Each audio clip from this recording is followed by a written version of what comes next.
ও মুসলমানের ছেলেরা, বউ পেয়েছো এক বালিশে দুটো মাথা, বাপ কি মাকে কটু কথা বলো না, কারণ ওই বাপ গামছা কাঁধে নিয়ে সারাদিন কাজ হয়নি, সারাদিন শুধু চা খেয়েছে, বিস্কুট একটা খায়নি, তোমার জন্য কত বাজার করেছে, আমার ছেলে পুলেরা ভাত খাবে, তোমার মা এই শীতে যন্ত্রণায় বুকেতে পেঁচাপ করে দিয়েছো, কোলে ভর ভর করে পায়খানা করে দিয়েছো। ও মুসলমানের ছেলেরা শোনো শোনো, আমি হরিপদ, আমি মৌলানা রফিকুল ইসলাম পান্ডে বলে যাই, বাপ মাকে কষ্ট দিও না, বাপ মায় যে কি জ্বালা কি যন্ত্রণা, দাঁত থাকতে দাঁতের মর্ম বুঝো না। আজ আমরা বাপ ছেড়েছি, মা ছেড়েছি, আমার কথা বাদ দেন। আমার হুজুর বলতো, ও হরিপদ, ও রফিকুল ইসলাম, তুমি একটা বিষ্ণুপদ পান্ডে জাহ্নবী পান্ডেকে ছেড়েছো, সারা বিশ্বে যত মুসলমানরা আছে একটা মা বাপের বদলে তোমার কোটি কোটি মা বাপ হয়ে গিয়েছে, কলমা মা বাপ হয়ে গিয়েছে। ধরে বলেন সুবহানাল্লাহ। কারণ যে ভালোবাসা পেয়ে আজকে এসেছি, আবার কালকে যেখানে যাব তারা বলবে হুজুর কখন আসবেন। অন্য মৌলানাদের থেকেও আমাদেরকে আরো বেশি ভালোবাসে, কারণ আমরা বাপ মা হারা জ্বালা যন্ত্রণা পেয়েছি। তাই জলসা কমিটি ভাইজানেরা, মা বাপের ভিতরে যন্ত্রণা দেবেন না, কারণ বউ চলে গেলে বউ পাওয়া যাবে, মা বাপ পাওয়া যাবে না। ও জোয়ান যুবকেরা, আমার ছেলের মতো বাবাজিরা, তোমাদের হাতে ধরছি, পায়ে ধরলে গুনাহ হবে, যেহেতু আমি তোমার বাবার মতো আব্বা জানের মতো। আমি বলে যাই, বাবা তোমাদের ধন দৌলত ছাড়তে হবে না, আমার মতো হাত কাটতে হবে না, আমার মতো পা কাটতে হবে না, আমার যন্ত্রণা আলাদা। বসে বসে মসজিদে যখন মন খারাপ হয়, আমি আলাদা তাহাজ্জুদের সময় একা একা বসে বসে কাঁদি, আল্লাহ আমার কবরে কি হবে, আল্লাহ আমার ভবিষ্যতের কি হবে। ও জোয়ান যুবকেরা, আজ তোমাদের কাছে বলে যায়, কোরআন শরীফের আয়াতে বলছে, ইয়া সুম্মা উম্মুকা, ইয়া সুম্মা আবাকা, ইয়া সুম্মা আদনাকা। ও জোয়ান যুবকেরা, মা বাপ আছে থাকবে, বউ আছে থাকবে, উভয় পক্ষের কথা শুনতে হবে, বিচার করতে হবে, সমাধান করতে হবে, বাজার করতে হবে।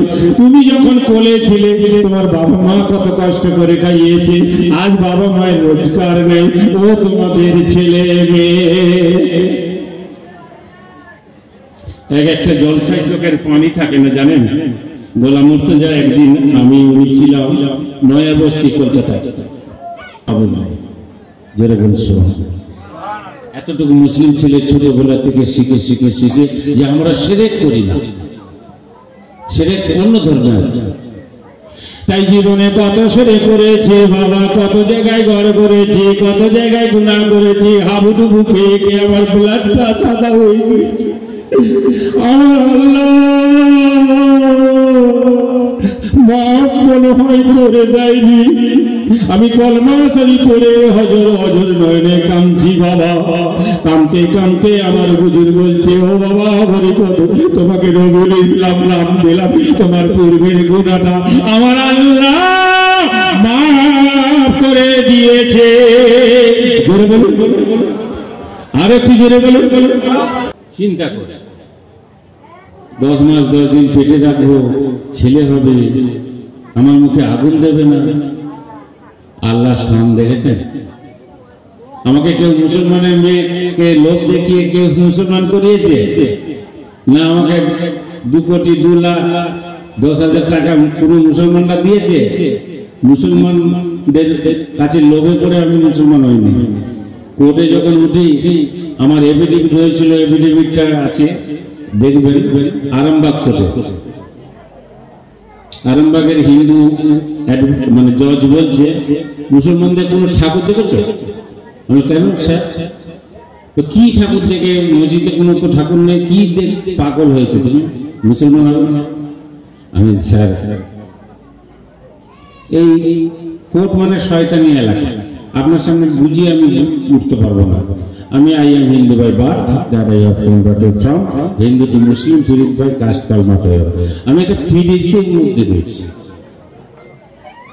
আল্লাহ একটা ভালোবাসা দিয়েছে, 99 রেখেছে। আমি পিরিত করে মুসলিম। কি পিরিত? কলমা শরীফ এফিডেভিট দিয়ে দেবে। মা বলছে আমার মুখে আগুন না দিক একটা সন্তান হোক। এখানে তারকেশ্বর আছে, ছেলে হওয়ার জন্য কত হিন্দু মায়েরা যায়, ফুরফুরা শরীফ আছে কত যায়, তালতলা পীর সাহেব আছে কত যায়, মৌলালী কলকাতায় আছে কত যায়, তবলিগ জামাত ভাইরা অরিজিনাল মানুষ তারাও কত যায়। একটা সন্তান যাতে হয়। আমার মা চিন্তা করে করে করে করে ঘুমিয়ে থাকে। হঠাৎ একদিন মাইকে মুসলমানদের আজান হচ্ছে। আজানের পরে বলছে বাবা তাড়াতাড়ি করে তোমরা খেয়ে নাও, এরপরে আজান হবে। বলে তাহলে এটা পবিত্র রমজান মাস, এই কদিন পর আর 10 দিন বাকি। কালকে 11 দিন ছিল, আজ থেকে 10 দিন মাথায় হচ্ছে রমজান।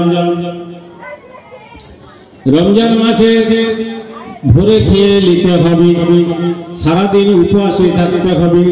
এরকম 3টে রোজা যদি তুমি থাকতে পারো, রাখতে পারো, তাহলে তোমাকে আল্লাহ একটা সন্তান দেবে।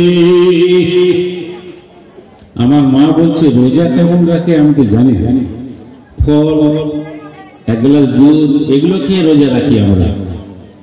যেগুলো একাদশী বলে বার হিন্দুদের, ওই রকম বার এই মুসলমান ছেলেরা ডেলি রাখতে পারবে। আমার মা বলছে প্রথম দিন আমি রোজা রেখেছি, বিকাল যখন হচ্ছে আমি এই পড়ে যেন এই মরে যাই। জীবনে পানি না খেয়ে রোজা এই প্রথম মায়ের শুরু হয়েছে। বলে তোমার জন্য আমি একটা রোজা রাখতে পেরেছি, আবার একটা রেখেছি, 3য় রোজাটা কমপ্লিট করেছি। তারপরে লাস্ট স্বপ্ন দেখেছি তোমার ওই সন্তানটা বড় হলে তোমাদের সম্পর্ক। নবীদের ঘটনা দেখুন কি অবস্থা। এবার আল্লাহ উম্মতদের দিয়েছেন কাফিরিনা আমহেলহুম রুয়াইদা। আমি ওই জান্নবী পান্ডের পেটে এই হরিপদ থেকে রবিউল ইসলাম পান্ডে মাওলানাকে দেব। দুয়ার পরে ওয়েস্ট বেঙ্গল এইখানে যাবি, বোম্বে যাবি, হায়দ্রাবাদ যাবি, লখনৌ যাবি, দুবাই যাবি, ত্রিপুরা যাবি, আসাম যাবি, যশোর জেলা যাবি, বরিশাল যাবি, খুলনা যাবি, গৌরনদী যাবি। বাংলাদেশে 17টা জেলা ঘুরেছি। আমার মায়ের ইতিহাস থেকে সত্যি এতদিন কিরকম ইন্টারন্যাশনাল স্বপ্ন দেখুন। বলে তোমার ছেলে কলমা পড়বে, যখন কলমা পড়ার পরে আমি আল্লাহ আমি ওর কাছ থেকে ইসলামের কাজ করিয়ে নেব। যেরকম সুবহানাল্লাহ।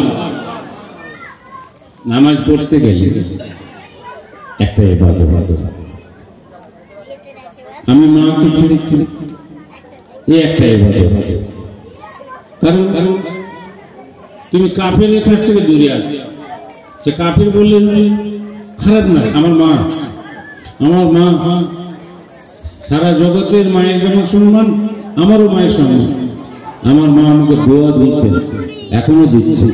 বলছে বাবা তুই একটা পুণ্যবান ছেলে, আমার স্বপ্ন আসার পরে তুই হয়েছে এরকম নবী।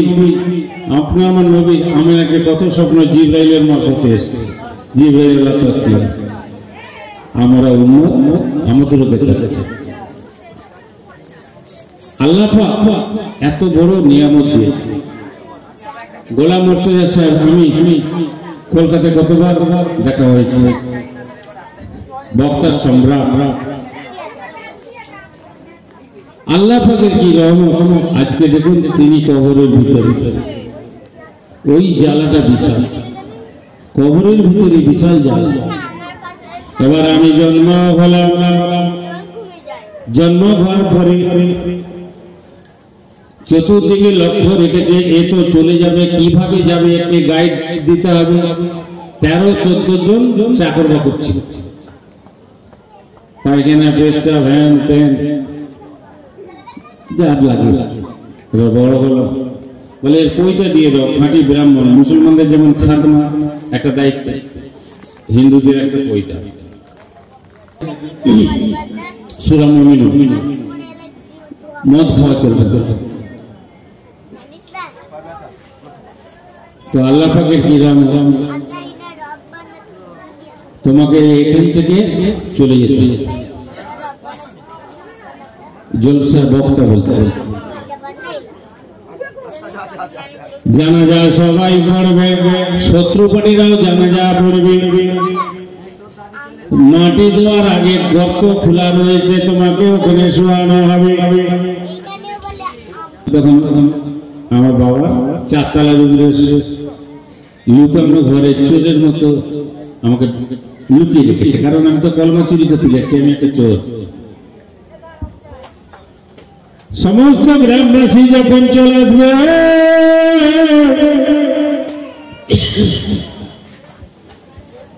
দুম করে ফেরেশতা এসে বলবে মান রাব্বুকা মান দীনুকা মান নবিয়ুকা। মুসলমানদের প্রশ্ন আছে,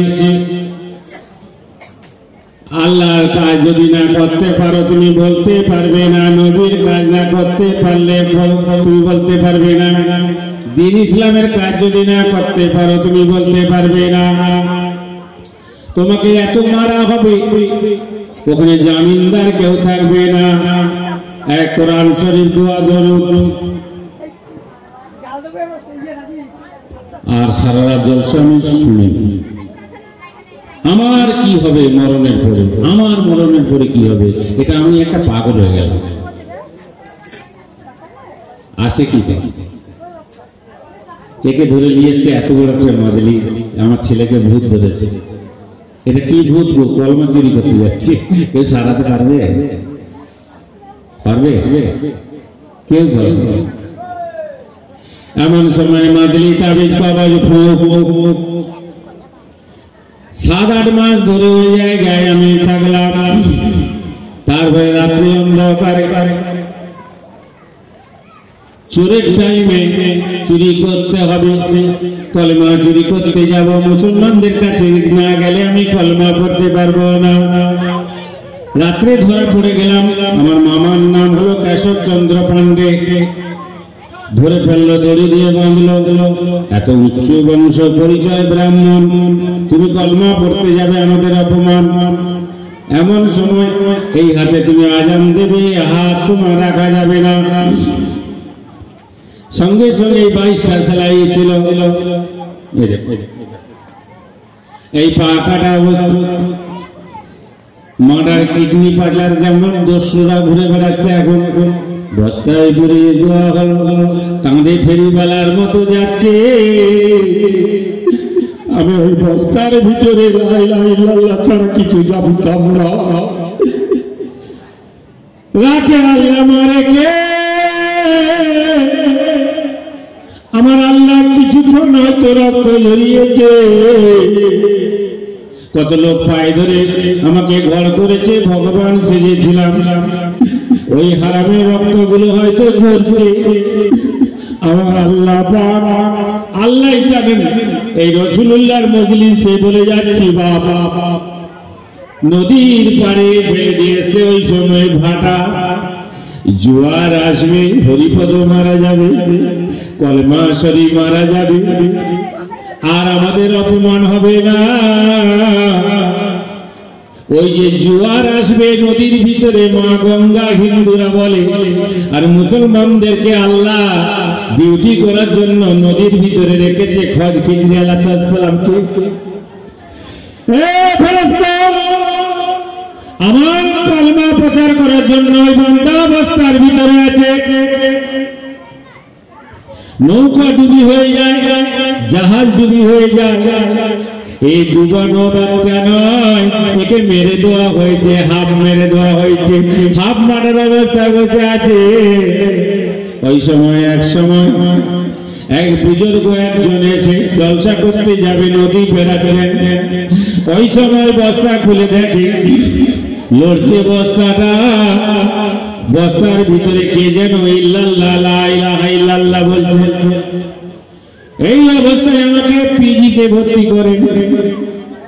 পিজি যে জায়গাটায় পূর্ব পশ্চিম কবর আছে, ব্রিটিশ পুলিশরা সেই সময় যুদ্ধ করেছিল মুসলমানদের কবরে কি হবে।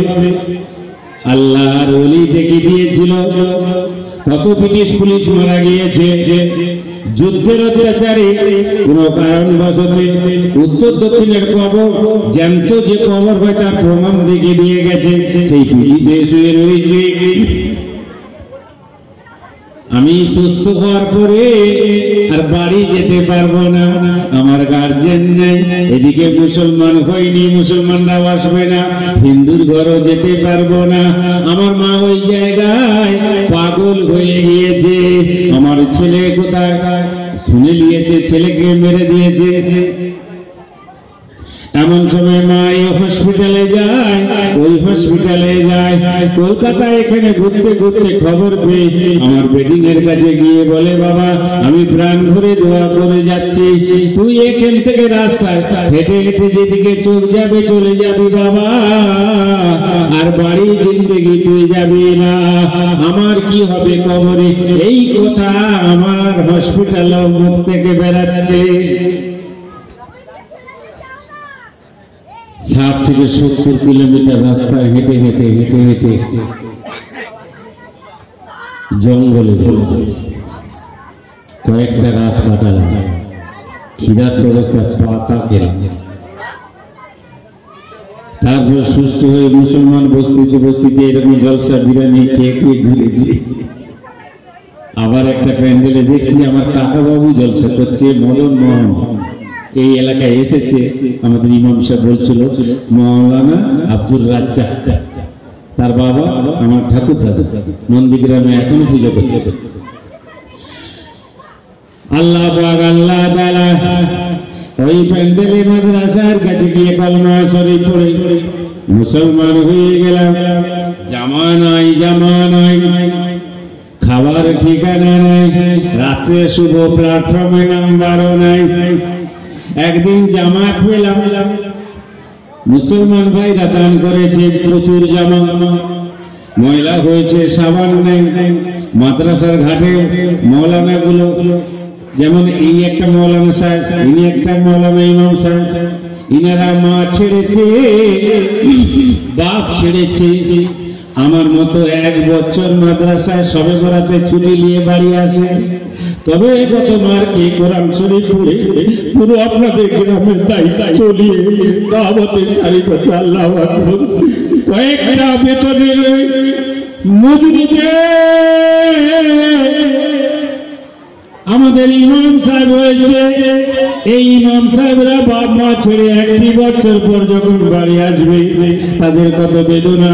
এনাদের মতো আলেম মাদ্রাসায় যারা সাবান দিত, টুকরো সাবান ফেলে দিয়ে যেত, সেই টুকরো সাবান গুলো একদিন গুঁড়োচ্ছি, জামাই দুয়ার মতো নয়।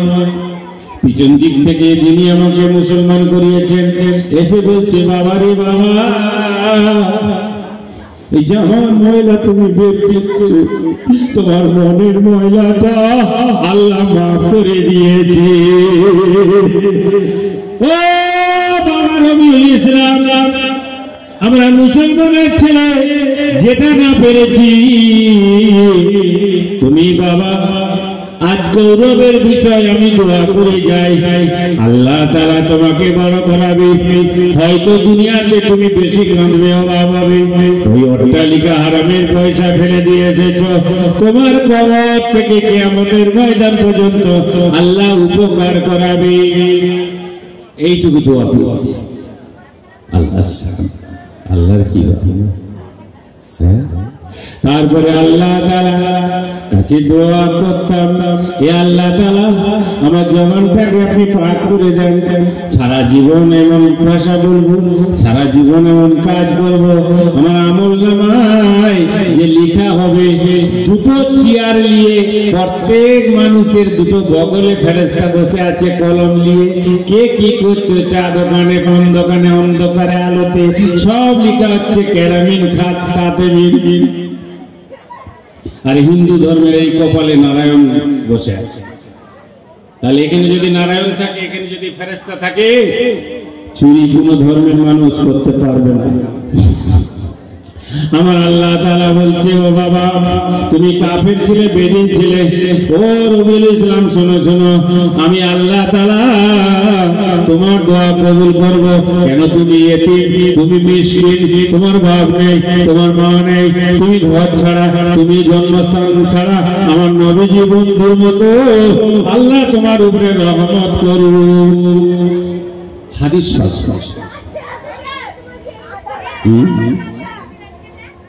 আল্লাহ পাক এত বড় নিয়ামত দিয়েছে।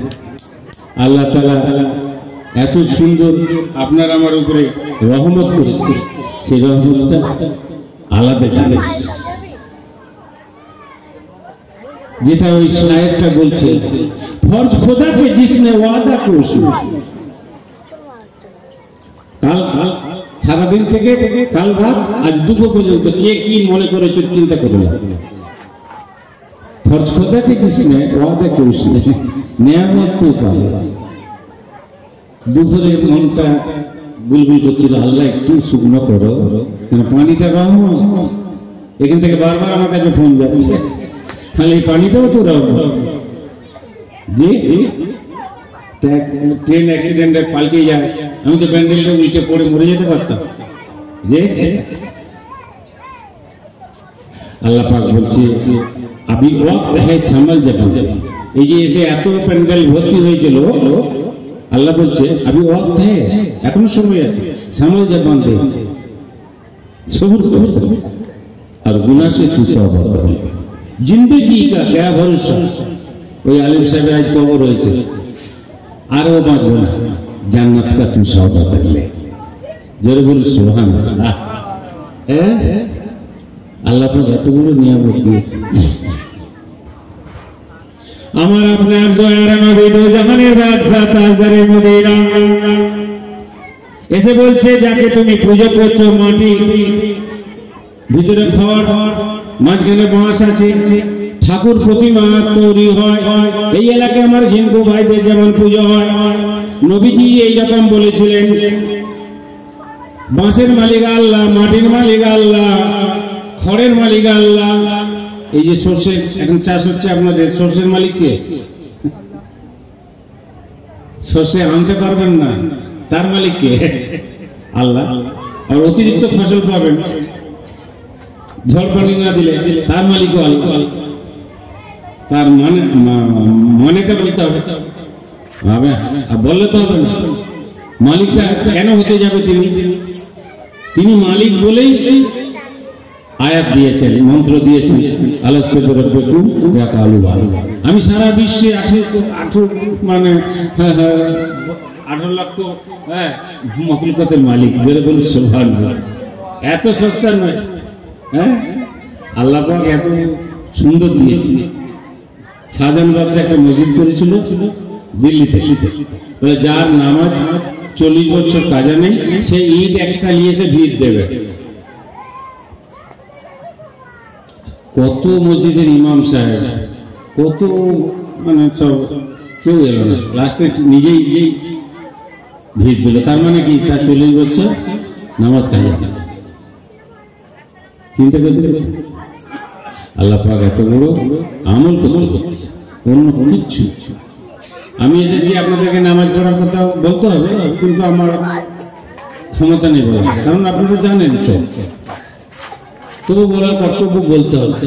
ওখানে যাতে বাঁচেন, যাতে আমি বাঁচি, আমাকেও আপনি বলবেন, নাহলে এসে পা বাড়িয়ে দেবো, 2-3টে ছেলে বলবে পাঠি, আমি মাওলানা, আমি তো হুজুর। মসজিদ ওই 6 জন, ঘরে 4 তলা 5 তলা 20 তলা ঘর, এসি রুম, মসজিদের খোরাক, নামাজ যদি না দেন কলেরা হবে। এই আপনার এলাকায় তো 700 এই 300 বছরের মসজিদ, সব কলেরা আগে মেরে দিয়েছে। সে শিক্ষাটা যদি মানুষের না থাকে, টাকা দিলেও সব বক্তা আসে না, এরপরে তো আসবোই না, কারণ বয়স হয়েছে। রাগ না, রাগ করা হবে। আবার কেউ টাকা না দিলেও আসবো, তার কোন ভালোবাসে। একটু অনুরোধ করেছি, প্যান্ডেল ভর্তি, জোরে বলুন সুবহানাল্লাহ।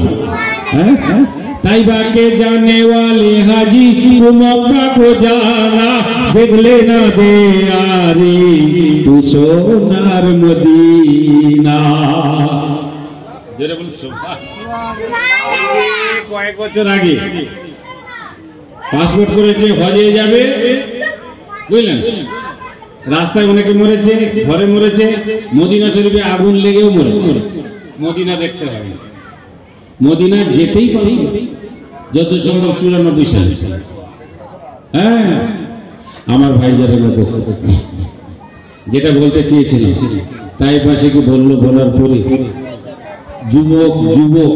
জুয়ান যুবকদের কাছ থেকে কাজ নিতে হয়, যে কোনো কাজ। আল্লাহ শান, আল্লাহ নবীকে এতবার মানলেন, সাদা পোশাক, লাল 2 ইঞ্চি আল্লাহ রসুলের জুতো ভর্তি হয়ে গেছে, ঝরঝর ঝরঝর করে রক্ত ঝরছে। এমন সময় জিবরাইল আলাইহিস সালাম রেগে যাচ্ছেন, আল্লাহ রেগে যাচ্ছেন, হাজার হাজার লাখ লাখ ফেরেশতা রেগে যাচ্ছে, আমার নবীকে মারা হয়েছে। আল্লাহ নবী বলছেন, আমি এই জায়গায় শুয়ে রয়েছি, আল্লাহ আমাকে এরা এত মারলো, আমি এত ভালো কথা বলেছিলাম। আমার আল্লাহ বলছে, নবী তুমি কি চাও? আমার ফেরেশতাকে পাঠিয়ে দিয়েছি জিবরাইল আলাইহিস সালামকে, ওই তায়েফের পাথরগুলোকে পুরো পাহাড়কে গম থেকে আটা যেমন করে দেয় মেরে দেবে কিনা, তুমি হুকুম দিলে হবে। তিনি বলছে, সব যদি মরে যায় আমার উম্মত কে হবে? হ্যাঁ গো, সবকে যদি মেরে দেওয়া তাহলে কিন্তু কলমা করতে পারবে না। আমি আল্লাহর কাছে দোয়া করছি, বলছি আমি নবী, আমার মুখের কথা হবে না, আমার আল্লাহ যাহা চান তার কি করে শয়তান, আমার আল্লাহ যাহা চান তার কি করে শয়তান, শেষ করা তো যায় না খোদা তোমার গুণগান। এই যে গজল আছে এমনি আছে, এমন সময় নবীজি বলছে, না না না, তবে বড় পাথরকে উনি ইশারা করলেন, এই পাথর ওখানে থাকো। এখনো হাজি সাহেবকে জিজ্ঞাসা করুন, ওই জায়গায় পাথর আছে, আটকে আছে। এত সস্তা, 300 কিলোমিটার, 200 কিলোমিটার দূরে গিয়ে হেঁটে হেঁটে গিয়ে প্রচার করেছেন, কলেমার দাওয়াত দিয়েছেন। সেই নবীর ধর্ম আজকে আমার বাপ্পা বাবু, হিরেবল জলসা কমিটি এবং শ্রোতাবৃন্দ আপনারা একটা করেছেন। এই সবরাত দেখুন, আপনাদের সবরাত গেছে তো, সবে বরাত গিয়েছে না? সবে বরাত নসিব, আগের বছর সবে বরাতে আমার লিখা আছে, আজকে বাপ্পা বাবুর ঘরে আমি খাবো, ওই ইমাম সাহেবের বাসায় খাবো, এখানে খাবো, লিখা ছিল যে আমার নসিবে ছিল।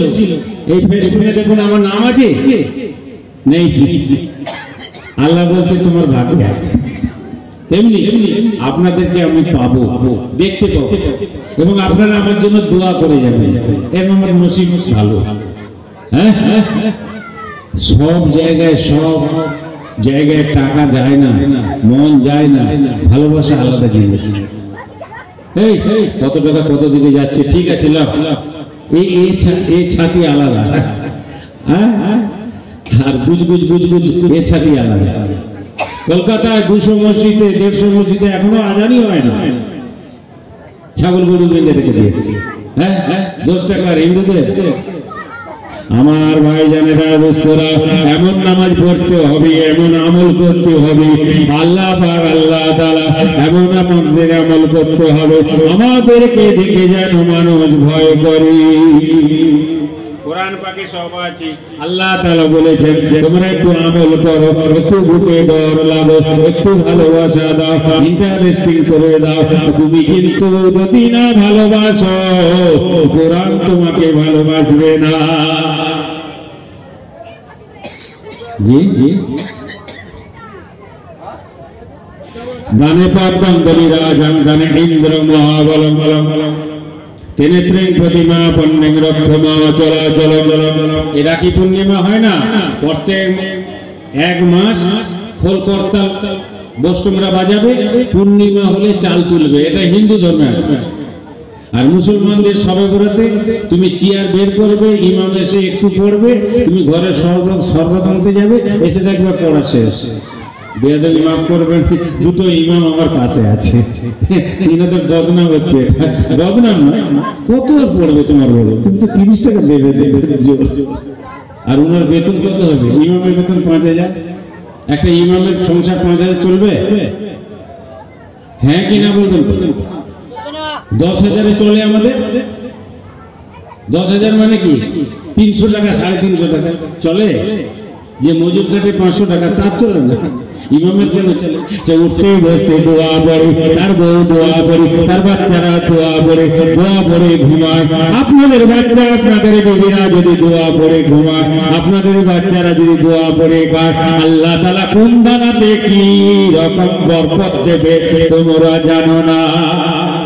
আমার ভাইজানেরা, দোস্তরা, আল্লাহ তাআলা এত বড় নিয়ামত দান করে দিয়েছে।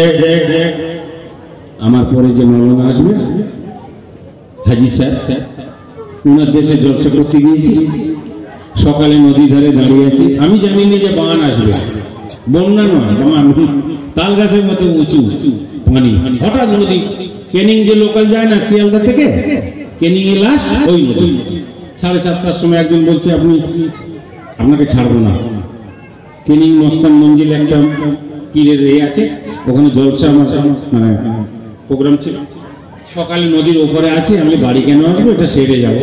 ও বাবা, 2-4 হাজার যারা জলসা শুনতে এসেছিল তারা উল্টো পাল্টে মারা গেল, হিন্দুও কত গেছে, বান হয়েছিল, বান, আমার জীবনে প্রথম বান দেখে যে, আবার 2-4 ঘন্টা পর নদী খালি, ওই নদীটার নাম মাতলা নদী। একদম আল্লাহ কখন কাকে মারবে, কাকে কখন রাখবে বলা মুশকিল। তাই আল্লাহ তাআলা, আল্লাহ পাক রব্বুল আলামিন মরণকে স্মরণ করতে বলেছেন, একটু ভদ্রভাবে যাও, বসো আল্লাহ বলো, উঠো আল্লাহ বলো। আপনি বাজে কথা থেকে দূরে থাকুন, আগে নিজের নফসটাকে পাক করে নেন, একটু ভদ্র করে নেন, জীবনে অনেক কিছু করেছি বাবা, আর যেন খারাপ না হয়।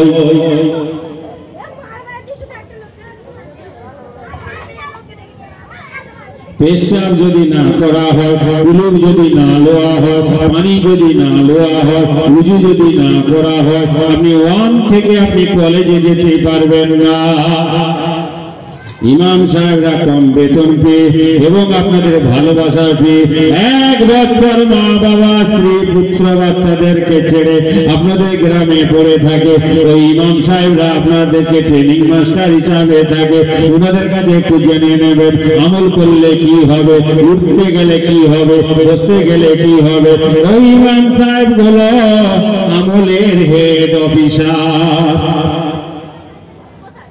আমার হুজুর বলতো,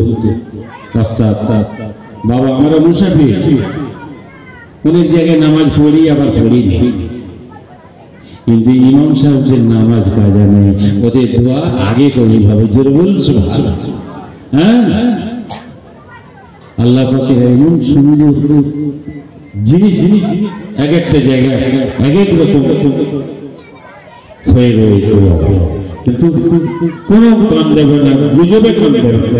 আপনি ভালো আর অন্য কিছু, আমি একটু দান করতে না পারি, ভালো মুখে বলবো বাবা আমি পাচ্ছি না, এমন কথা বলবো না, তার আঘাত লাগে। একটা চাল 70 নেকি, এখন 10, রমজান মাসে 70, 1 টাকায় 70, তাহলে আপনি 1 মুঠো চাল দিলেন কত নেকি?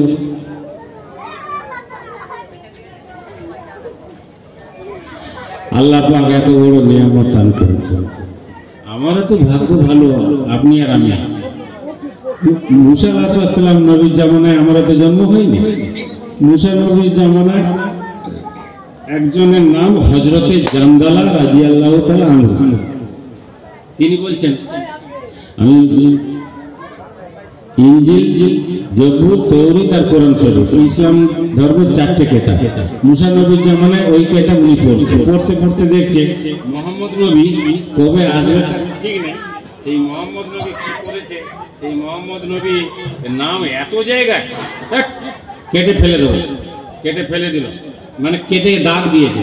কোরআন শরীফে আয়াত কেউ কাটতে পারবে না, পারবো না, আমাদের তো হুকুম নেই, আর সে কেটে দেওয়ার পরে কার্তিক কার উম্মত বললাম? মুসা নবী।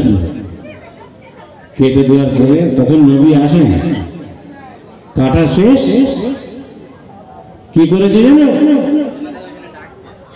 কি করেছে জানো? আমার দিকে তাকান। সেই হযরত জামদালা কাটা শেষ, এই কমর থেকে নিচ পর্যন্ত মানুষ, আর লাভি থেকে মাথা পর্যন্ত এইটা। এটা কি গো ভাই? এটা কি দেখাচ্ছি? সাপ। নিচে দুটো পা আছে মানুষ, আর লাভি থেকে মাথা পর্যন্ত এই। এবার কারো কাছে যেতে পারছে না। মুসা নবীর কাছে গেছে, বলি কি দৃশ্য, তুমি কি করেছো? বলছে আমি কেতাবে মুহাম্মদের নাম কেটেছি। এই নান্দাই বলতে আপনাদের স্টেশনে ওই হযরতে জামদালা সকালবেলা গিয়ে যদি বলে হাওড়ার একটা টিকিট দেন, টিকিট মাস্টার থাকবে তো? আপনি একটা টিকিট দেয় তো স্টেশন থেকে? এই সাপের রূপ ধারণ দেখলে কোনো মানুষ থাকবে না, ভয়ে পালাবে। তেমনি ওই হযরতে জামদালা কোথাও যেতে পারছে না, আসতে পারছে না। আল্লাহ তাআলা মাইকে এলান করে দিলেন, ও হযরতে জামদালা, তুমি জানো না আমি 2,24,000 পয়গম্বরের ইনাকে পাস করেছি এবং লাশ করেছি, রাহমাতুল লিল আলামিন নবী করে পাঠাবো। আল্লাহ তাআলা আমি আমার বিনা হুকুমে তুমি নবীকে অপমান করেছো। নবী যখন ওই গুহার ভিতরে লুকিয়ে থাকবে 300 বছর তোমাকে ওইখানে অপেক্ষা করতে হবে। কি যন্ত্রণা গো!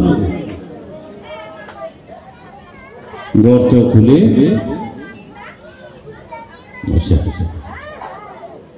হযরতে আবু বকর ইহুদিদের জ্বালায় নবীজি ওনার কোলে মাথা দিয়ে লুকিয়েছিলেন না?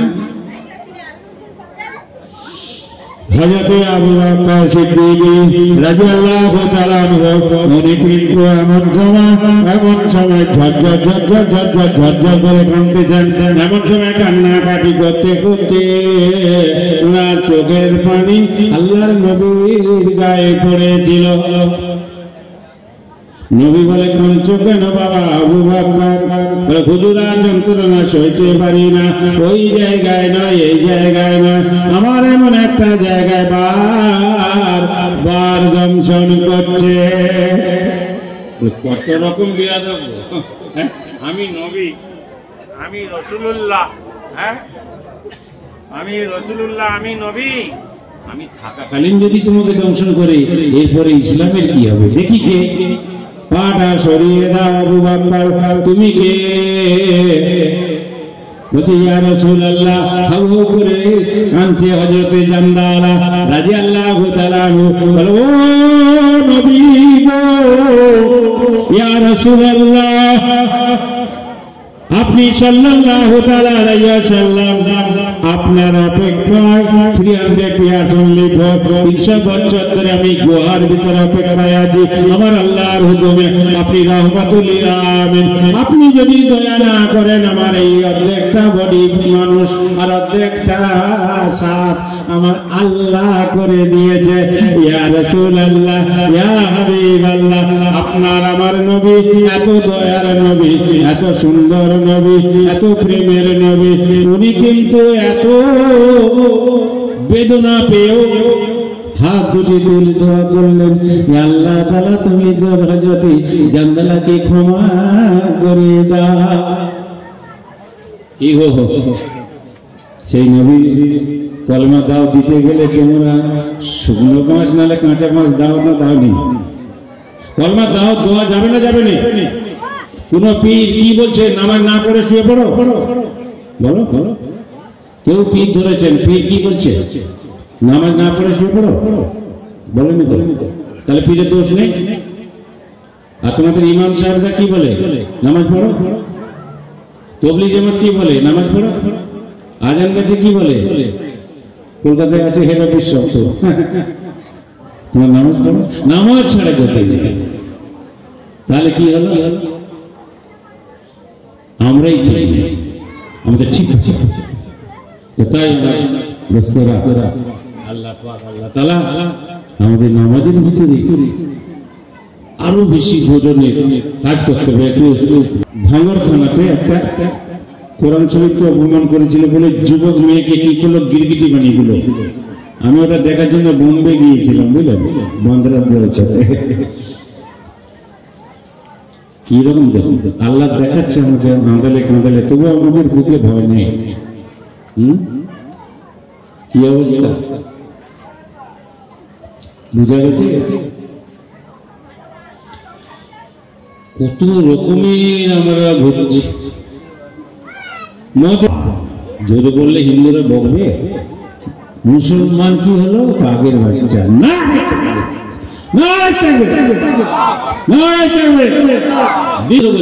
পিতা স্বর্গ পিতা ধর্ম পিত হি পরমং তপ পিত হি পৃথিবী পণ্যে প্রিয়ন্তে সর্বদেবতা। মা বাবা হলো প্রধান গুরু। বলো হুজুর বাদ দেন, এখন শ্বশুর শাশুড়ি হচ্ছে আমাদের আম্মা জান। হ্যাঁ হ্যাঁ বললে হবে না, হবে। শ্বশুর শাশুড়ি কোথা থেকে পেলাম আমরা? ব্রাহ্মণ। আবার মুসলমানদের পিতা স্বর্গ তো চলবে নি, মুসলমানদের একটা আয়াত বলি, নাহলে এরা তো টাকা দেবে না, তাই না? ইয়া সুম্মা উম্মুকা ইয়া সুম্মা আবাকা ইয়া সুম্মা আদনাকা। ও মুসলমানগুলো জ্বলছে, আলোর পিছনটা অন্ধকার। ওনার কথাটা মনে হয়ে গেল। এই যে সামনে জ্বলছে আলো, যেটা জান্নাত, অন্ধকারটা জাহান্নাম। ইসলাম হলো আলো, জ্যোতি। এরা শিরক বিদআত যাই করো, এতটুকু মুসলিম ছেলেকে জিজ্ঞাসা করো তোমার মালিক কি, এসে বলবে আল্লাহ। এরা দুর্গা পূজার প্যান্ডেলে যাবে, এরা গড় করো না, জানে আমার আল্লাহ ছাড়া। আলোর পিছনটা অন্ধকার। ওনার কথাটা মনে হয়ে গেল। এই যে সামনে জ্বলছে আলো, যেটা জান্নাত, অন্ধকারটা জাহান্নাম। ইসলাম হলো আলো, জ্যোতি। এরা শিরক বিদআত যাই করো, এতটুকু মুসলিম ছেলেকে জিজ্ঞাসা করো তোমার মালিক কি, এসে বলবে আল্লাহ। এরা দুর্গা পূজার প্যান্ডেলে যাবে, এরা গড় করো না, জানে আমার আল্লাহ ছাড়া। আলোর পিছনটা অন্ধকার। ওনার কথাটা মনে হয়ে গেল। এই যে সামনে জ্বলছে আলো, যেটা জান্নাত, অন্ধকারটা জাহান্নাম। ইসলাম হলো আলো, জ্যোতি। এরা শিরক বিদআত যাই করো, এতটুকু মুসলিম ছেলেকে জিজ্ঞাসা করো তোমার মালিক কি, এসে বলবে আল্লাহ। এরা দুর্গা পূজার প্যান্ডেলে যাবে, এরা গড় করো না, জানে আমার আল্লাহ ছাড়া।